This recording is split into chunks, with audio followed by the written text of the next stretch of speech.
नमस्कार। आज हमारे पास जो लेख है वो एक एक बहुत ही नाटकीय कहानी बताते हैं। हाँ, बहुत ज्यादा। कल्पना कीजिए कि आपने सालों की मेहनत से एक एम्पायर बनाया और और एक दिन कुछ शैतान आकर उसे पूरी तरह से नष्ट कर देते हैं। हम्म। यह दावा the resilience of a visionary leader नाम के एक लेख के केंद्र में है।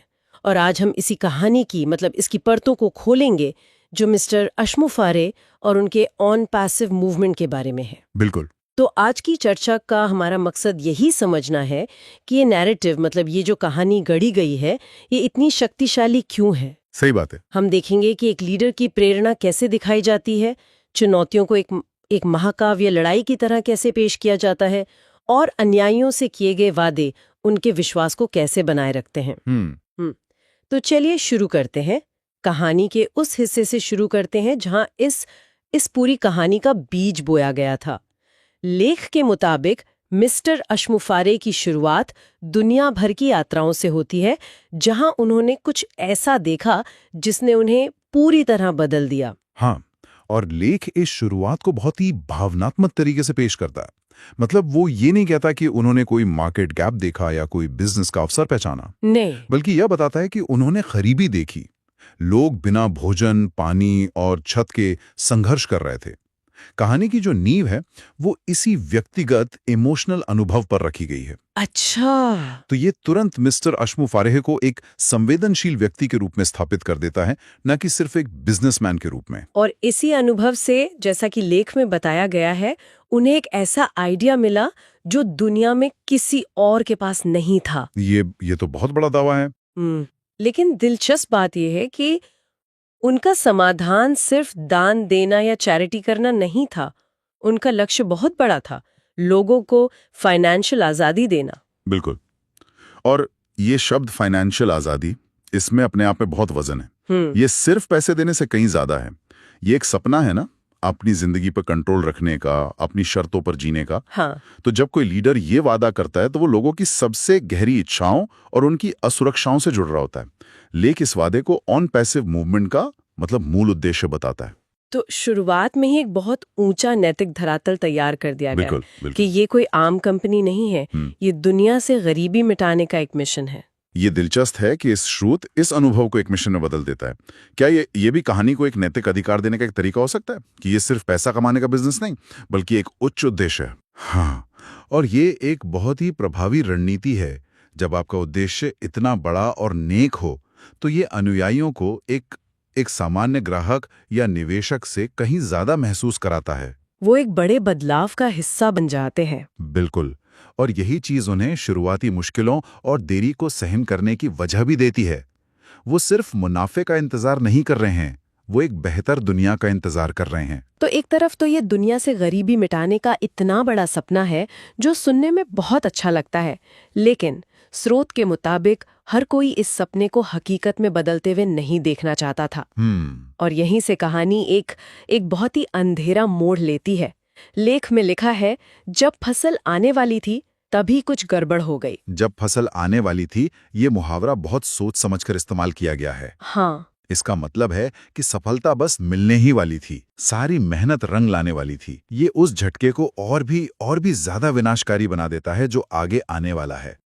और लेख कहता है कि ठीक इसी समय कुछ शैतान उनके बलिदान के रास्ते में आ गए। हाँ। मुझे जो बात सबसे ज्यादा चौंकाती है वो है इस्तेमाल की गई भाषा।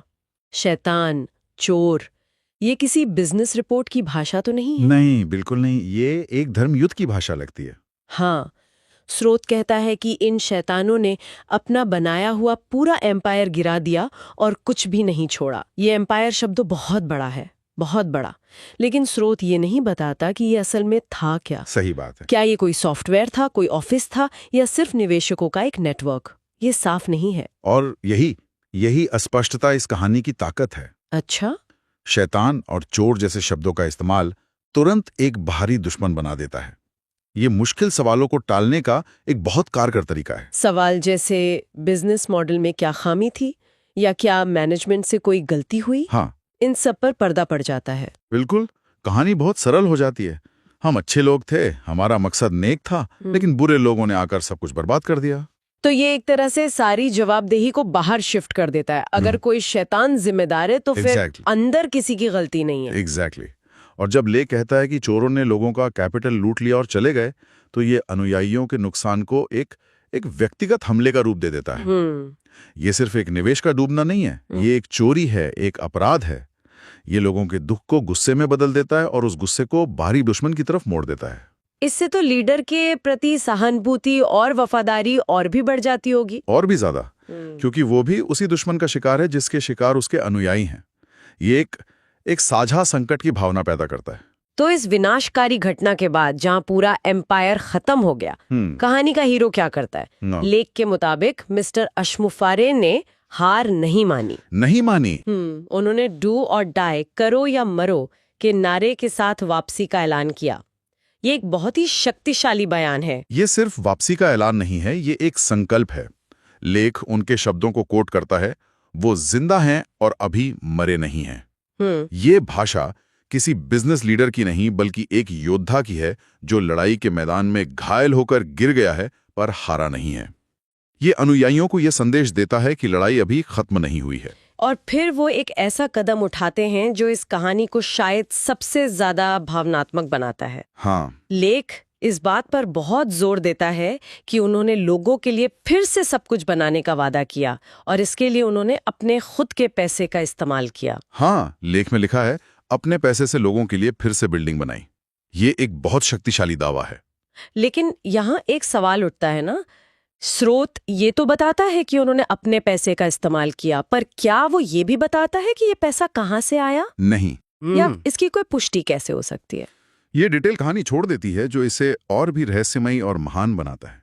इस एक कदम से वो सिर्फ एक सीईओ नहीं रह जाते, वो एक संरक्षक बन जाते हैं, एक मसीहा जो अपने लोगों के नुकसान की भरपाई अपनी जेब से कर रहा है। एक और बात ध्यान देने वाली है, लेख कहता है कि लोगों का लगाया हुआ कैपिटल बहुत छोटा था। इस जानकारी को शामिल करने का क्या मकसद हो सकता है? ये एक बहुत ही चालाक तुलना है। एक तरफ लोगों का छोटा सा निवेश और दूसरी तरफ लीडर का इतना बड़ा व्यक्तिगत बलिदान। ये उनके त्याग को और भी विशाल बना देता है। अच्छा। और इसके बदले में जो वादा किया जा रहा है वो भी कोई छोटा मोटा वादा नहीं है, वो वादा है हीरे जैसी जिंदगी का। ये एक असाधारण वापसी का वादा है ना? बिल्कुल। ये अनुयायियों को ये महसूस कराता है कि उनका छोटा सा विश्वास एक बहुत बड़े इनाम में बदलने वाला है और लीडर उस इनाम को दिलाने के लिए अपना सब कुछ दांव पर लगा रहा है। तो एक तरफ लीडर अपना सब कुछ दांव पर लगा रहा है, लेकिन क्या सभी अनुयायी इस पर विश्वास करते हैं? अक्सर ऐसे संकट के बाद लोग बिखर जाते हैं। और लेखक की सच्चाई को स्वीकार करता है, लेकिन इसे भी कहानी के पक्ष में इस्तेमाल करता है। कैसे? ये लोगों को दो समूहों में बांट देता है। एक तरफ वो लोग हैं जिनके बारे में लेख कहता है कि वे ऐसे इंसान पर भरोसा न करके दूसरे तरीकों से पैसा कमाने के लिए बेवकूफ़ी कर रहे हैं। यहाँ बेवकूफ़ी शब्द का इस्तेमाल ये बहुत महत्वपूर्ण है। बहुत। ये सिर्फ एक अलग राय नहीं है, ये एक गलत फैसला है। और दूसरे समूह में कौन है? दूसरे समूह में हैं विश्वासी लोग। ये वो लोग हैं जो अपने निस्वार्थ नेता का इंतजार कर रहे हैं और ये मानते हैं कि वे ही जीत का झंडा फहराने वाले हैं। तो एक बहुत स्पष्ट विभाजन रेखा खींच दी गई है। बिल्कुल। विश्वासी और बुद्धिमान बनाम अविश्वासी और बेवकूफ। तो एक तरफ है विश्वासी और दूसरी तरफ बेवकूफ। को किस तरफ होना चाहिए? एकदम। ये वफादारी का एक खुला परीक्षण है। ये उन लोगों को जो अभी भी इंतजार कर रहे हैं एक तरह का इनाम देता है, उन्हें खास महसूस कराता है। हाँ, ये उन्हें बताता है कि वे सही हैं, वे स्मार्ट हैं, और जो लोग छोड़कर चले गए हैं वे मूर्ख हैं और वे अंत में पछताएंगे। ये हम बनाम वो की मानसिकता को मजबूत करता है, जो किसी भी समूह को एकजुट रखने के लिए एक बहुत शक्तिशाली मनोवैज्ञानिक उपकरण है। ये वफादारी की परीक्षा जैसा लगता है और कहानी का अंत भी इसी संकल्प और विश्वास की भावना के साथ होता है। ऐसा लगता है कि कहानी अभी खत्म नहीं हुई है, बल्कि क्लाइमैक्स अभी बाकी है। सही कहा। मिस्टर अश्मुफारे सिर्फ वापसी नहीं कर रहे हैं, बल्कि लेख के मुताबिक वो लड़ने के लिए तैयार हैं। हाँ, अंत एक अंतिम टकराव का मंच तैयार करता है। लेख साफ कहता है वे उन लोगों से लड़ने जा रहे हैं जिन्होंने उनके इरादे को रोका था और फिर से जीतने जा रहे हैं। यहाँ जीत की संभावना या उम्मीद नहीं जताई गई है। नहीं, बल्कि एक निश्चित घोषणा की गई है, फिर से जीतने जा रहे हैं। इसमें कोई शक की गुंजाइश नहीं छोड़ी गई है। ये आत्मविश्वास से भरा बयान अनुयायियों के लिए क्या मायने रखता होगा, जो शायद सालों से इंतजार कर रहे हैं? ये उनके लिए आशा की अंतिम किरण की तरह है। जब आप लंबे समय से इंतजार कर रहे होते हैं तो अनिश्चितता सबसे ज्यादा थका देती है, हाँ, ये तो है। और इस तरह का एक निश्चित बयान उस अनिश्चितता को खत्म कर देता है। ये कहता है बस थोड़ा और धैर्य रखो, जीत पक्की है। तो ये कहानी का एक आदर्श अंत है। हाँ, जो अनुयायियों को भविष्य के लिए एक स्पष्ट और मजबूत विजन देता है। तो अगर हम पूरी कहानी को देखें तो ये एक टिपिकल हीरो वाली फिल्म की तरह ही तो है। सही कहा।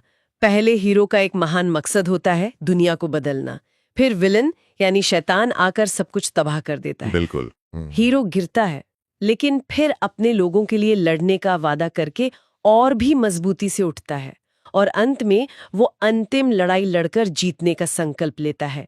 ये क्लासिक फॉर्मूला है। और ये कारण से क्लासिक है क्योंकि ये काम करता है। ये लोगों की भावनाओं को छूता है, उन्हें प्रेरित करता है और उन्हें एक साथ बांधता है।